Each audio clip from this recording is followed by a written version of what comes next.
Hi, I thought I'd make this video about airhelp.com to highlight what I feel are misleading and unfair practices by that company. I don't feel that they have clear and understandable pricing. I don't feel that their fees are clearly visible, and their fees are quite significant.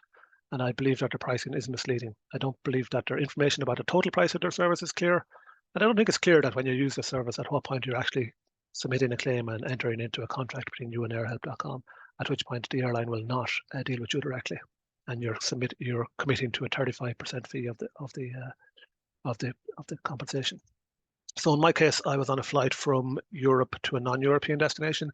I knew that there was some European legislation around flight delay compensation. I wasn't sure if I was covered because the destination was outside of Europe. So I just wanted to check if I was entitled to compensation before actually proceeding with the claim. So I typed in flight delay compensation into Google. The first hit that came up was airhelp.com, and it says get up to €600 for delays. I feel this is inaccurate because you don't get up to €600 for delays if you use airhelp.com. You get about €390 if the payout is €600 because airhelp.com keep 35% of the actual payout. It's a significant fee. So I click in. Again, it says get up to €600 per passenger. Again, I feel this is inaccurate. So I looked up a sample delayed flight yesterday, and I'm just going to put in that flight just to show the process of how airhelp.com operate. So I've started the initial process just checking if I'm eligible. So the first step is eligibility check, then additional information and documents, and finish before the process is over. So I just wanted to go see if I was eligible.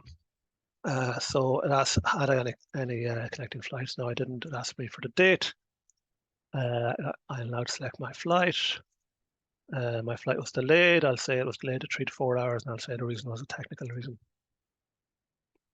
And I'll put in some details of a sample passenger. Say I was traveling alone, and I'll put in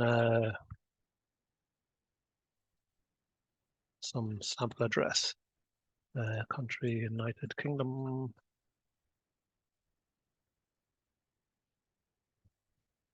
United Kingdom. Okay. And hit continue. And I'll put in a sample booking reference number, something like that. Now it says it looks like you're entitled to €400 per person under the EU legislation. Again, this doesn't take into account airhelp.com's astronomical fees, which are 35%. So in the case of €400, you're probably more going to be getting something like, let's have a check, 400 times 0.65. So you'll only actually be getting €260 of the €400 that we paid out that you're entitled to, because airhelp.com keep 35%. Now it does mention the terms and conditions and price list down here. There are a link to it. The price list does mention the 35% fee, but I don't believe it's clear. I think the 35% fee should be mentioned here. So now if I make a signature here, at this point I'm actually committing to a claim, and airhelp.com will submit the claim to the airline regardless of what happens after this. Regardless of whether I upload a boarding pass or not, airhelp.com will submit the claim to the airline, and I've entered into a contract now at airhelp.com.